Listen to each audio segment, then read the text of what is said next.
Et ce projet, il a un planning, donc on a décidé de partir 3 semaines sur place. Donc c'est pour le planning opérationnel, bien sûr, toutes les démarches, toutes les prémices du projet se font bien avant.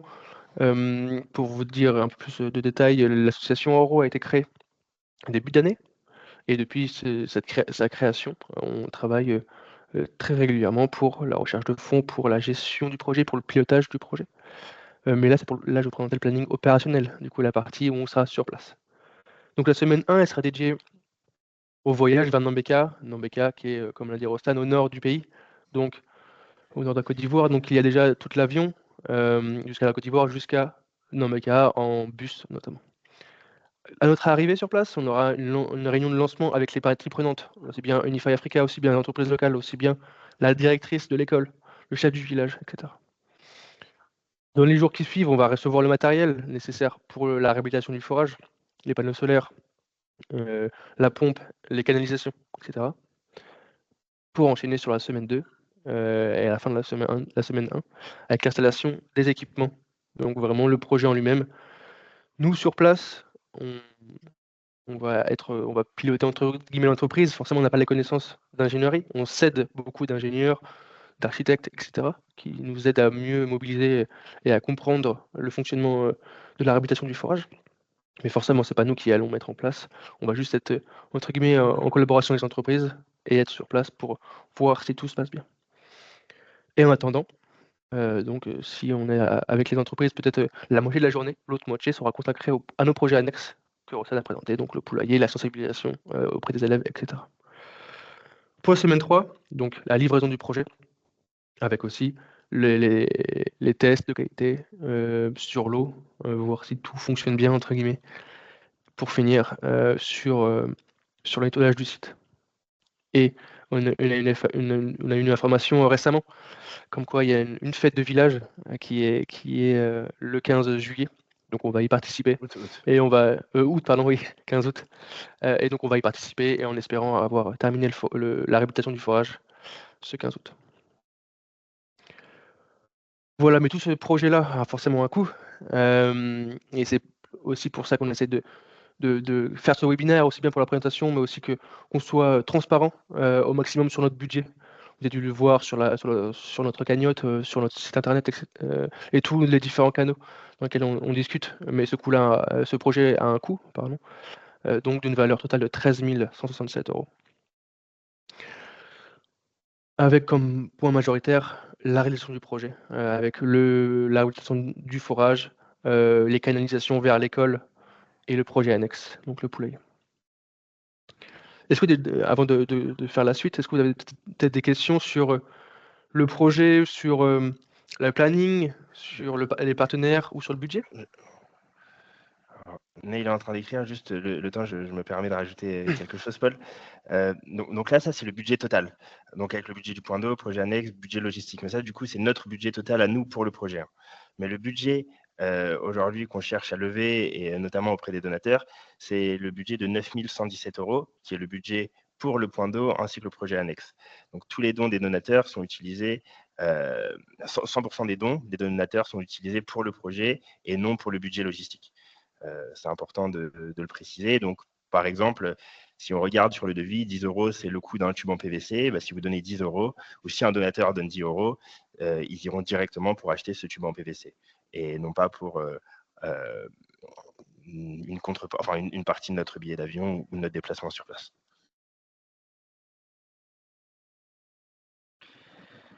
Alors, Neil demande, est-ce qu'il y a un accompagnement post-projet pour s'assurer de ce que vous allez mettre que ce que vous allez mettre en place est bien utilisé? Alors, nous, pardon, Paul, tu veux répondre? Non? Je te laisse commencer et je compléterai si besoin. Euh, Alors, en effet, hein, comme ce qu'on disait, ce qui est important pour nous, c'est la durabilité et la pérennité.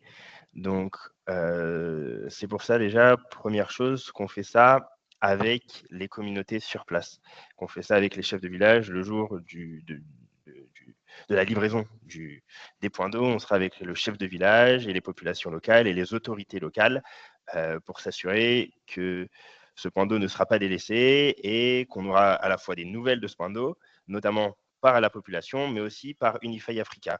Parce qu'Unify Africa, certains de ses membres sont présents à Ferkey-Sédougou, qui est une ville pas très loin, qu'on vous montrera aussi sur Maps, avec qui on échange très souvent.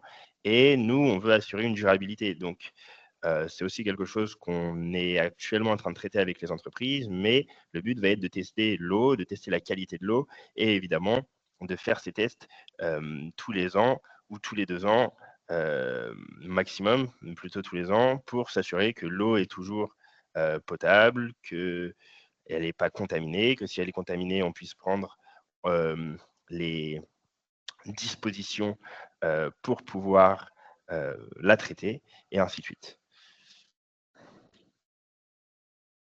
Et pour s'assurer que ce que vous allez mettre en place est bien utilisé. Donc ça c'est par rapport donc, à la qualité de l'eau, et pour s'assurer que c'est bien utilisé, on aura les retours de l'association pour savoir si ça fonctionne bien, et on suivra le projet avec Unify Africa pour s'assurer du bon fonctionnement les années à venir, évidemment. Alors je vois Neil et Marie-Hélène qui sont en train d'écrire. Top. OK. Et on a peut-être aussi une question de Marie-Hélène.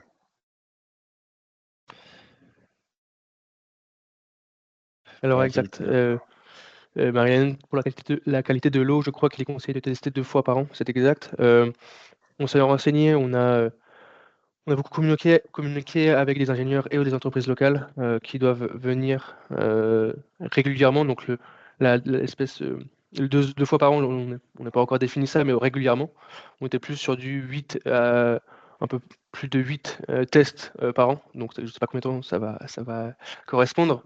Mais voilà, on a déjà étudié, on a compris aussi avec des ingénieurs quels étaient les tests à faire, à quoi cela devait correspondre, à combien de fois les entreprises devaient venir. Donc on est en train de voir ça avec les entreprises locales, mais bien sûr, 2 fois par an, ça me paraît au minimum, le minimum forcément, parce que cette eau potable, ça sera vraiment l'eau de toute une mini-région. Donc on doit s'assurer de cette pérennité du projet et de la potabilité de l'eau. Une, une deuxième question. Super projet en tout cas. Pardon, la date de votre venue approche. Avez-vous des craintes personnelles? Est-ce que tu veux répondre, Paul? Par rapport au c'est vrai que la date approche. Nos craintes personnelles, c'est plus dans l'idée où, c'est un projet qui nous a pris beaucoup de temps, qui aussi nécessite de grands moyens, aussi bien financiers que logistiques, que heu, d'autres points, et forcément, on donne tout notre possible et toute notre énergie pour qu'il se passe le mieux. Et si, pour moi, que des que ces choses-là qu'on essaye de mettre en place, ne fonctionnent pas, ou alors n'arrivent pas à leur terme, ça pourrait être une de mes craintes. Parce que voilà, comme je l'ai dit, on met toute notre énergie pour que ça se passe le mieux, et parfois voilà, il y a des couacs, il y a des changements. Et voilà, ça serait l'une de mes craintes. C'est ça. Je sais pas si toi, Roxane, tu en as d'autres? Bah, ouais, mais comme dans tout projet, hein, ce qui est challengeant dans un projet, c'est que c'est un projet, donc il y a tout le temps des éléments inconnus, des variables on essaie évidemment de minimiser ces variables qu'on ne peut pas prendre en compte, mais il y a toujours des choses inattendues, ne serait-ce que des contextes politiques, par exemple. Mais non, à part ça, on n'a pas forcément de crainte. On est bien organisé pour préparer le départ. On est en pleine préparation, on continue de travailler. Donc, on n'a pas plus de crainte que ça, mais en tout cas, on continue de travailler dur pour que ça aboutisse. On va continuer sur la présentation. Je vois que le temps file et pour qu'on se garde un petit peu de temps sur la fin pour toutes les questions. Et au revoir, Neil. Merci pour ton attention. Maintenant, une slide rapide, et après, on va passer aux photos aussi. Mais pourquoi est-ce que c'est important de nous soutenir? Et par nous, j'entends soutenir ce projet. Pourquoi est-ce que c'est important de soutenir un projet comme celui-ci? Tout d'abord, ça démontre une ouverture sur le monde, une ouverture d'esprit. Ça démontre qu'on est conscient des enjeux actuels et qu'on est sensible aux enjeux mondiaux. Nous qui, pour la plupart, avons la chance de faire cette réunion par Teams, alors que pour d'autres, ils n'ont pas le choix que de se concentrer sur des problématiques beaucoup plus importantes chaque jour.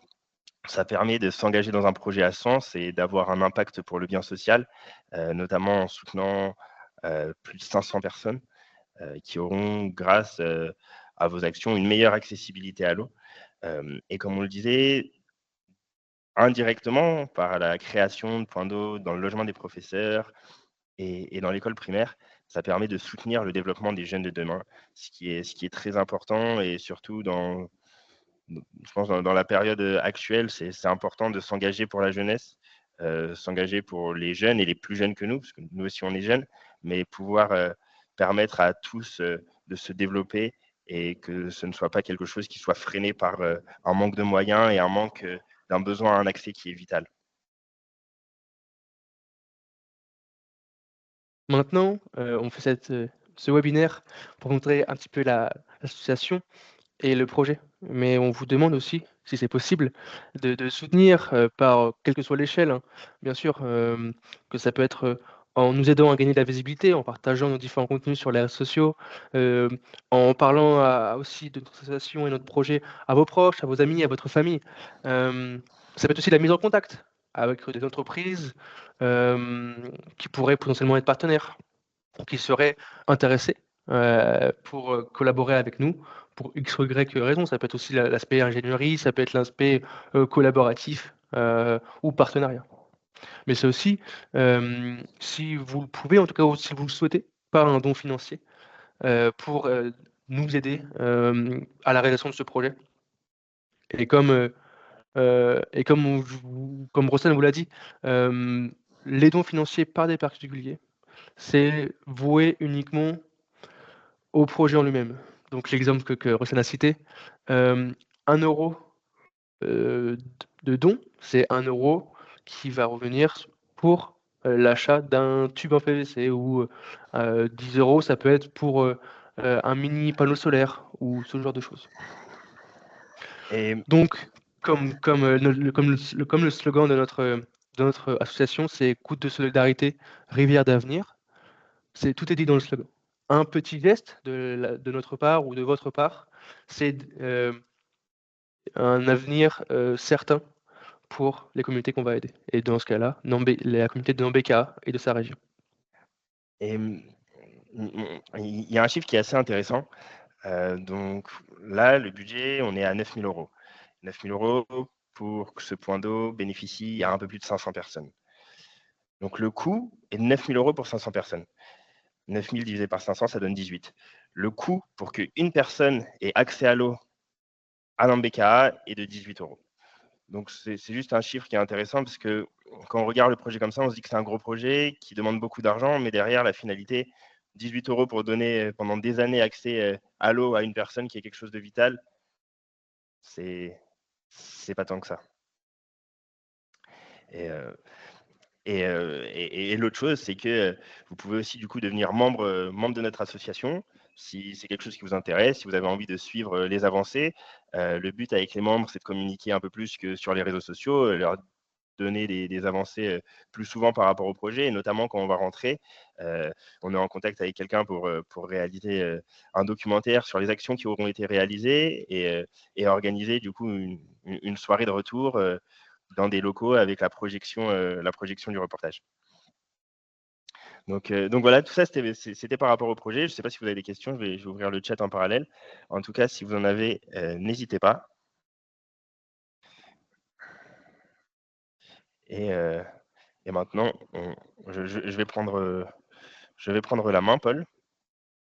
Oui. Hop.